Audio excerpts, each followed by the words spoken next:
puis parler de témoignages aussi. Si vous permettez, je voudrais commencer par vous dire que le témoignage de Betty était vraiment très saisissant. L'importance du rôle de ce qu'on appelle souvent le devoir de mémoire et de la place qu'on donne à la mémoire. J'ai survécu à Hitler.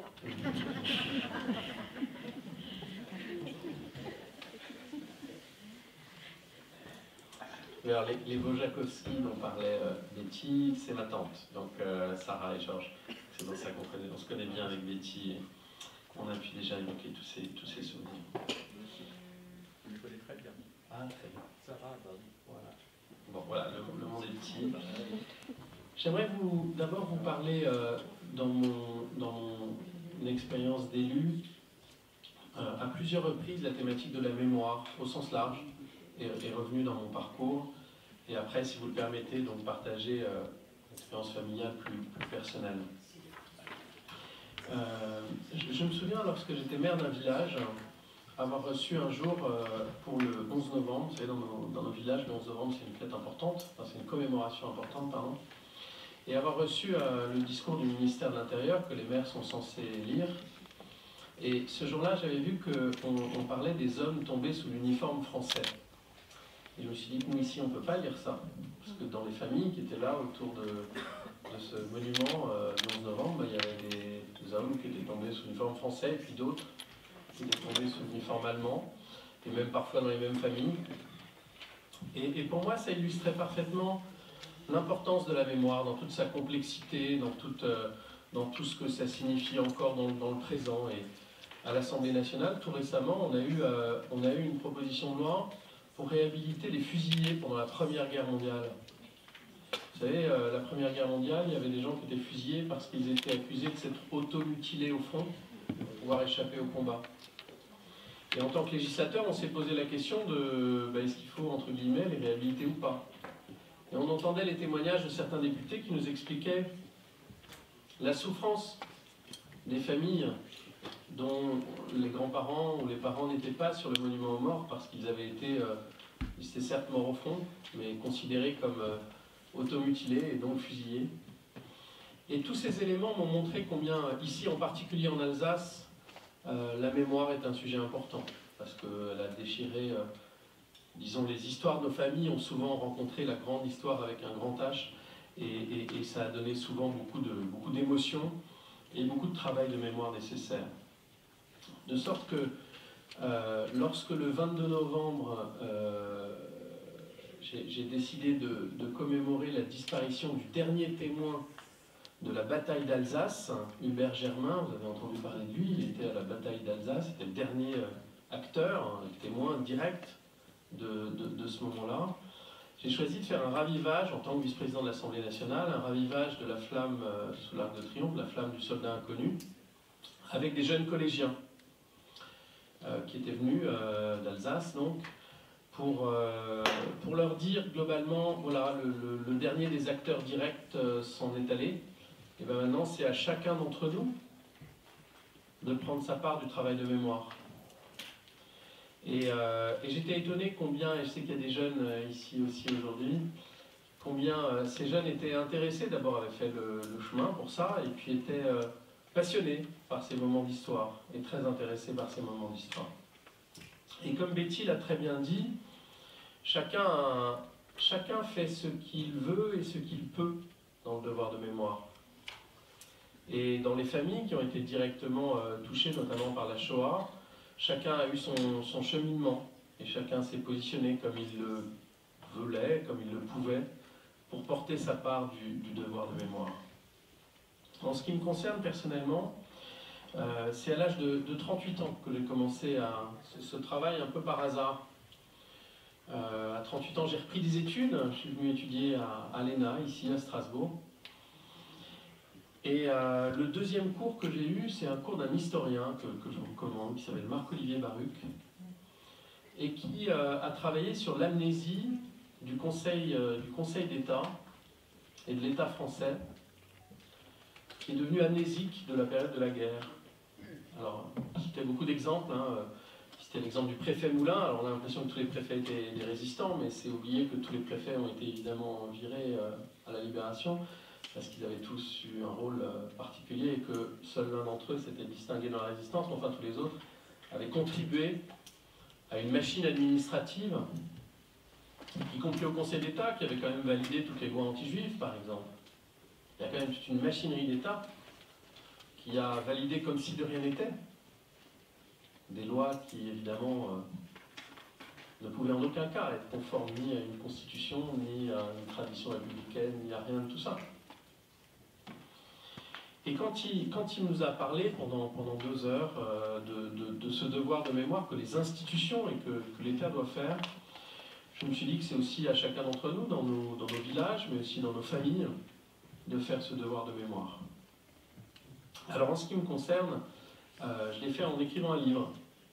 Chacun, encore une fois, fait comme il peut, comme il veut.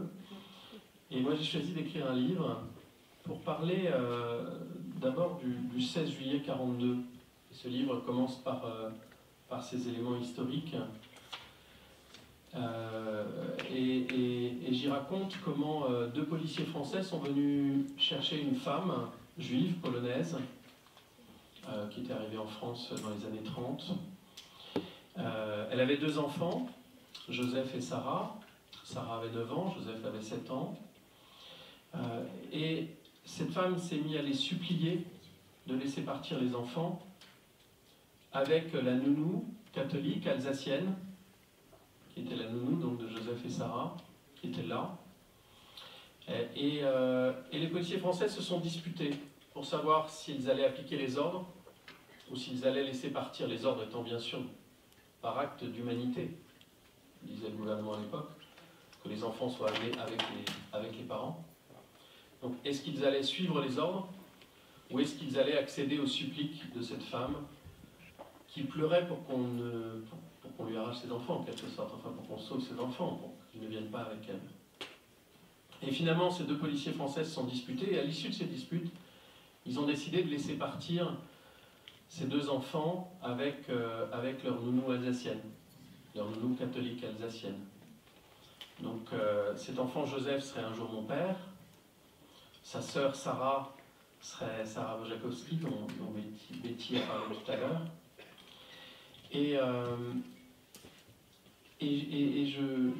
La première chose, en écrivant, en reconstituant tous les faits historiques que j'ai pu voir à travers de cet exemple familial, c'était de voir comment la machine de l'État avait organisé cette rafle et tant d'autres, avec quelle méthode, avec quelle approche, avec quelles consignes.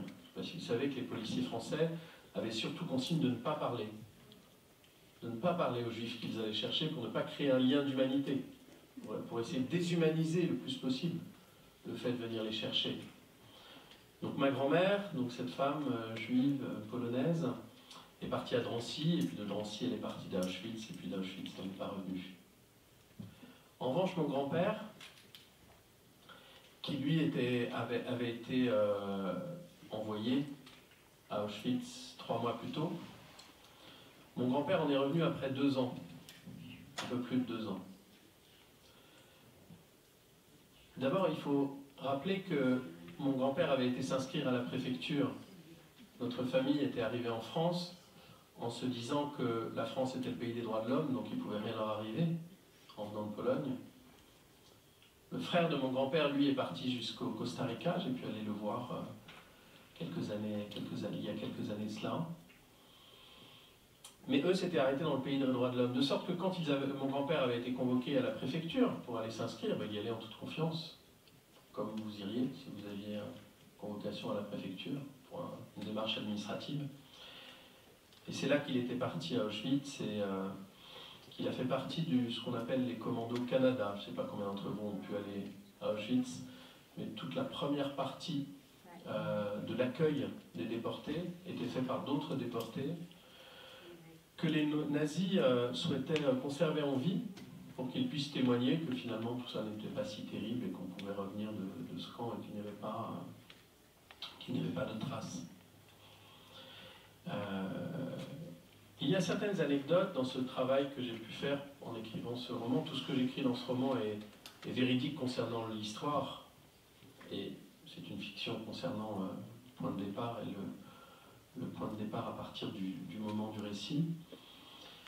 Il y a plusieurs faits que j'ai découverts en étudiant, en dialoguant avec ma tante, et plein de détails dont je n'ai même pas parlé parce que je trouvais ça impossible. Je vous donne un exemple tout simple, il est complètement idiot, mais ma tante m'a raconté que un jour son père est revenu, mon grand-père est revenu d'Auschwitz.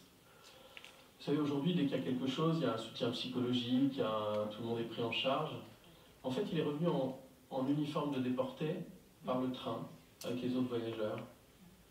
Et il est arrivé comme ça à Paris, en fait. Et je me suis dit, c'est une anecdote complètement ridicule, mais je me suis dit, imaginez-vous un déporté après ce qu'il a vécu, qui revient par le train comme ça, dans son habit de déporté, et qui retrouve sa famille. Il y a quelque chose qui aujourd'hui, avec notre regard d'aujourd'hui, paraît totalement surréaliste. Donc il y a beaucoup d'éléments comme ça dont on a du mal à même visualiser les choses. On visualise mal un déporté qui prend le train, comme tout le monde, pour rentrer en France, après avoir vécu à Auschwitz. Enfin, c'est quelque chose qui paraît totalement absurde, vu d'aujourd'hui. Et en faisant tout ce travail, pour essayer de reconstituer, de comprendre, j'ai pu mesurer combien le travail de notamment Serge et Beate Klarsfeld, le travail que ma tante, comme Betty, avait fait au sein de leur association, combien tout ce travail était important pour retracer ces éléments qui évidemment font partie de l'histoire familiale, bien sûr, mais font partie aussi de l'histoire tout court. Il y a plusieurs éléments que j'aimerais partager avec vous, notamment sur les justes. Je ne sais pas si vous avez pu voir l'exposition sur les justes d'Alsace. Alors les justes d'Alsace, ce sont toutes ces femmes et ces hommes, bien sûr, qui ont recueilli les juifs pendant la guerre, les ont cachés. Donc cette nounou catholique alsacienne est une juste. Elle n'était pas payée pour s'occuper de Joseph et de Sarah.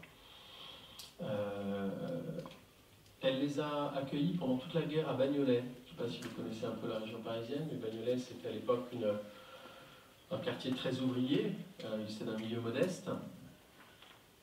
Je pense que si ça avait été dans le 16e arrondissement, 2 enfants qui débarquent comme ça dans une famille seraient passés moins inaperçus qu'à Bagnolet, lorsque cette femme, leur nounou, a été inscrire Joseph et Sarah à l'école.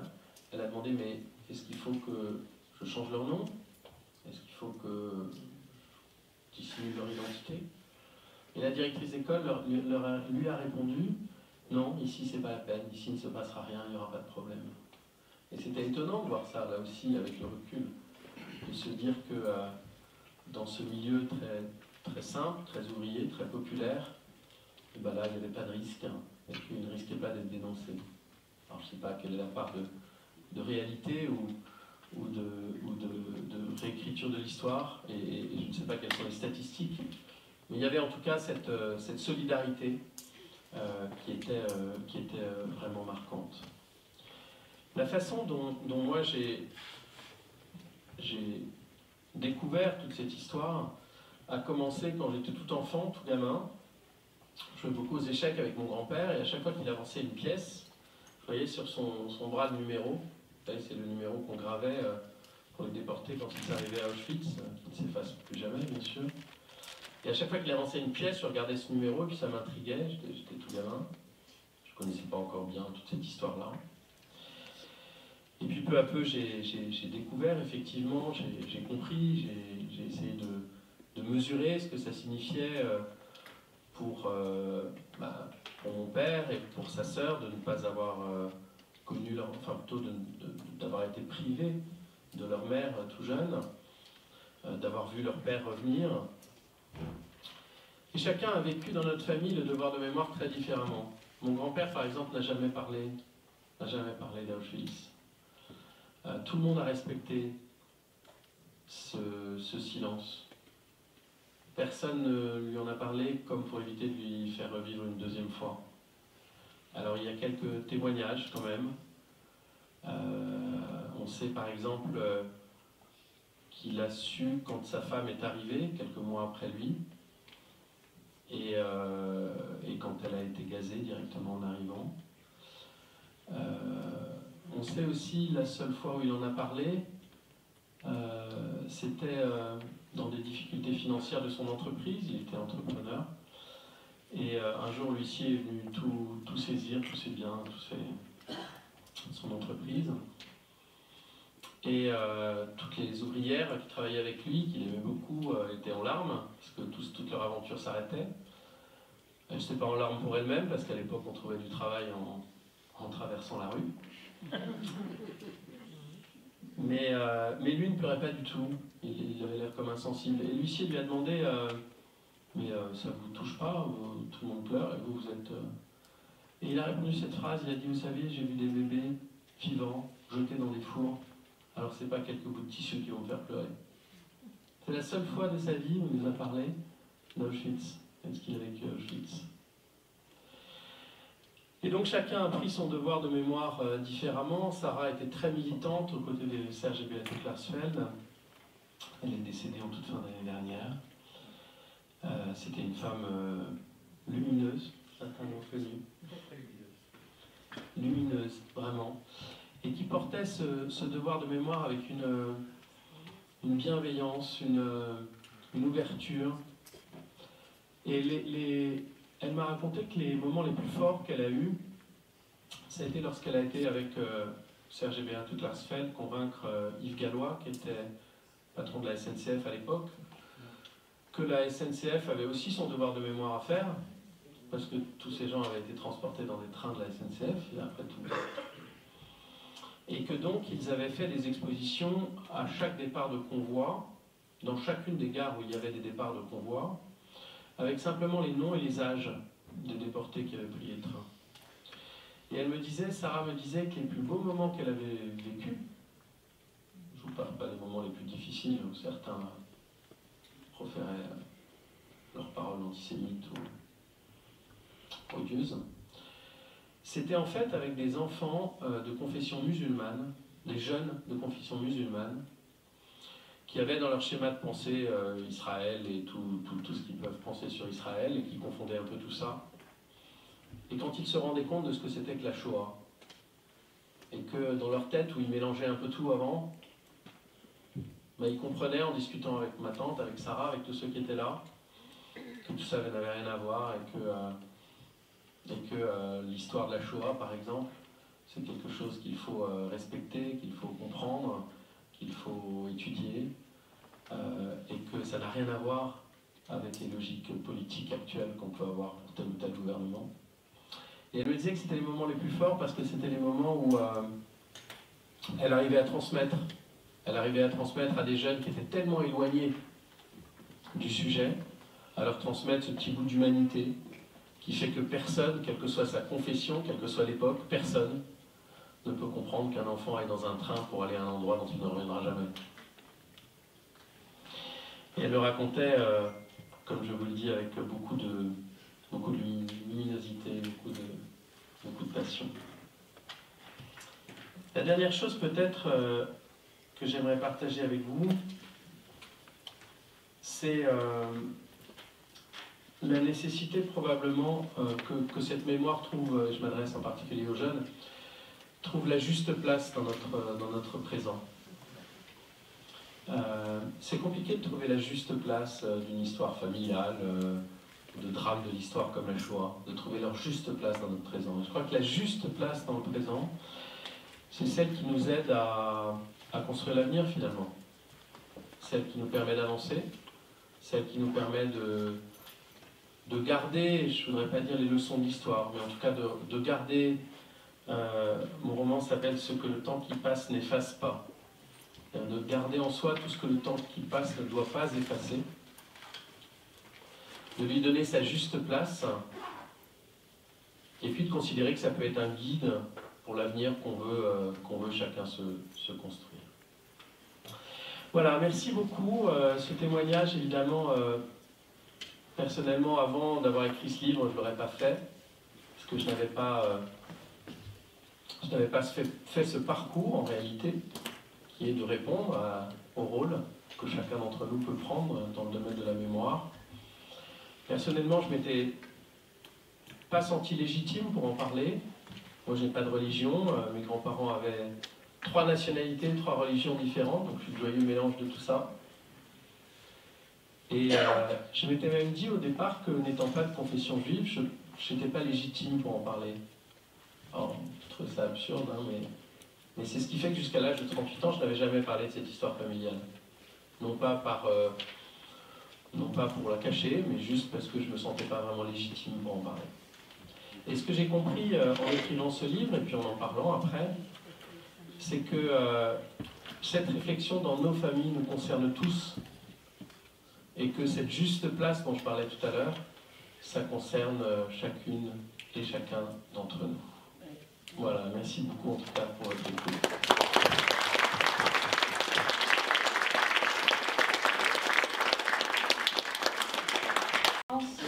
Ce n'est pas seulement une conclusion, mais vous avez réellement fait le passage de témoin d'une génération à l'autre et vers les générations qui sont là dans la salle, qui ont entendu votre témoignage et qui comprennent l'importance de la thématique que nous avons abordée aujourd'hui.